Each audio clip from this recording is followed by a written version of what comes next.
Are the Cavs regretting trading Kyrie? Way too early to say that because Isaiah Thomas hasn't yet been on the floor. Look, what Kyrie is proving right now is not only that he could put up big numbers. I said many times last season that if Kyrie had the usage rate of a Westbrook or a Harden, he'd put up numbers like that. And everyone would think he's better than he actually is. But the question was, could he put up numbers like that for a winning team?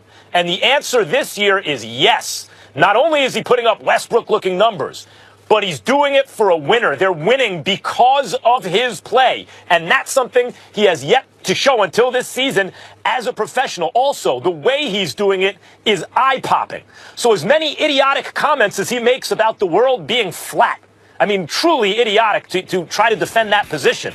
But the position he's manning as point guard for the Boston Celtics, he is doing an outstanding job. And right now is looking like the winner and LeBron the loser in that situation. But that's only because Isaiah Thomas hasn't been on the floor.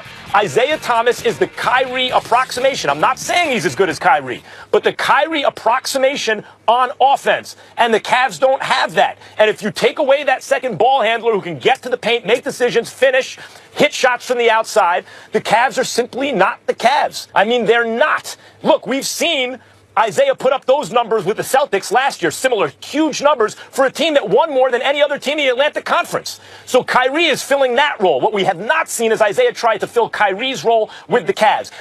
If and when he comes back and he can't do it, then they will have regretted the trade, but not until then. Are you modifying your position on Kyrie Irving based on the things that you've said about him before? I understand that you just explained that you talked about how he couldn't win before, but you also questioned whether he could win now and how unappreciative he was about being LeBron James' teammate. Are you modifying your position at all, or are you sticking with that notion? I'm not modifying it in the least. I am saying he's proving he can win as the best player on his team. That's something he hadn't yet proven. It's not modifying my position. But didn't you say that you questioned whether or not he could win? Yes, there was a question. There was a question. That doesn't mean I said he couldn't. Has it been answered? So far, but with LeBron, the issue was winning championships. I do not think Kyrie will take the Celtics past the Cavs in the playoffs.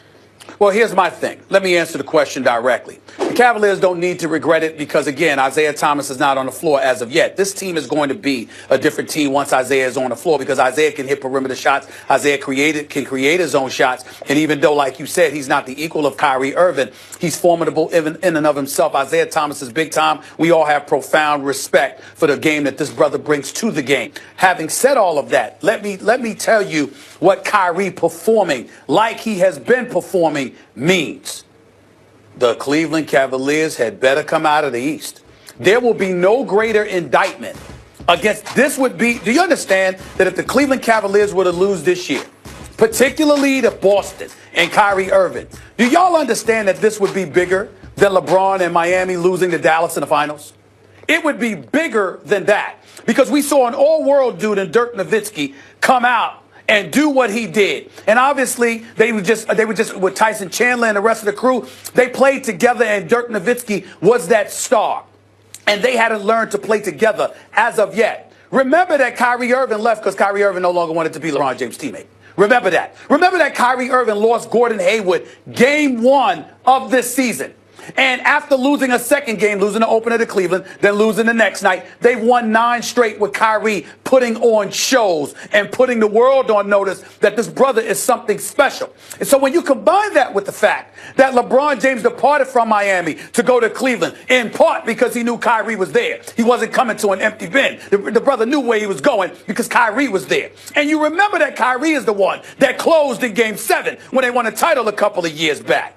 If Kyrie Irving and the Boston Celtics end up advancing deeper into the playoffs than the Cleveland Cavaliers, which I do not believe will happen, by the way. I do not believe that because I believe Isaiah Thomas is going to make that kind of a difference to help out LeBron. But if LeBron James and the Cleveland Cavaliers don't end up coming out of the East, if they lose to Boston, do you have any idea how bad? That will be the worst. It will be the worst blemish on the career of LeBron. You're looking at it all wrong.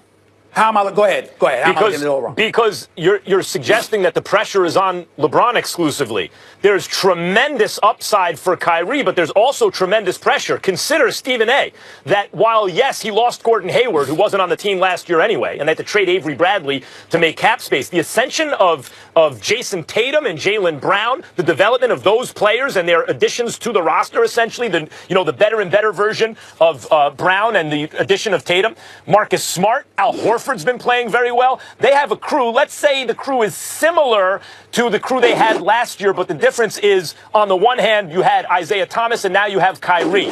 If Kyrie can get over the Cavs, not only has he proven something about being second banana to LeBron, in other words, maybe he should have been first banana. That's what that statement will have made, the statement he will have made. But it also shows you the premium you get in Kyrie over Isaiah Thomas. Now, I don't think he's going to do it, but if he were to do it, there is so much upside for Kyrie. But if he doesn't, then he left the championship caliber situation to go to a team that lost to that team he was on simply to get away from LeBron. It looks terrible. Huge thing for Kyrie here. You throw so many narratives out there. That's why I get annoyed, because that's not where I'm going with this. Remember, you're going all over the place. Remember what I said when the trade first happened. The more pressure is on LeBron. Now, I understand you disagree with that. Right. But more pressure is on LeBron, and here's simplistically. Kyrie Irving has never been considered the player LeBron James is. So that's A.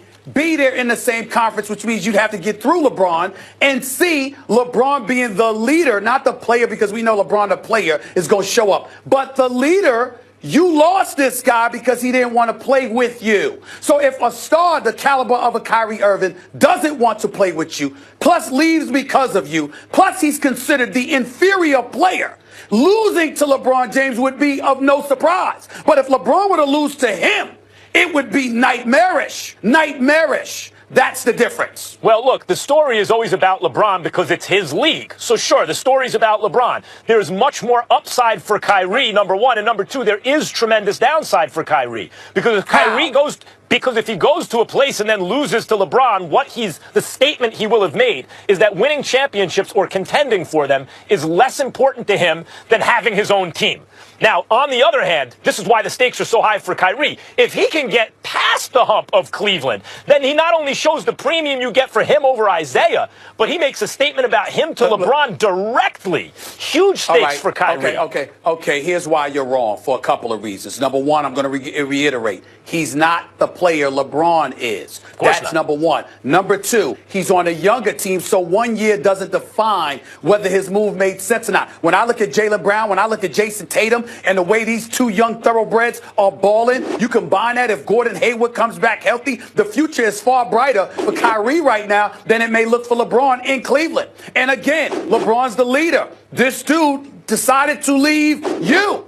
And it wasn't just because it's not saying championship. He thinks he can beat you. If he doesn't beat you, it's no shame in it, but he wants to go at you as opposed to playing with you. And the reason I'm inserting That's not a downside. The reason I'm inserting Isaiah into the conversation is because not only is he a star, but the swap, even though there was more going to Cleveland, obviously, the swap is essentially Kyrie for Isaiah.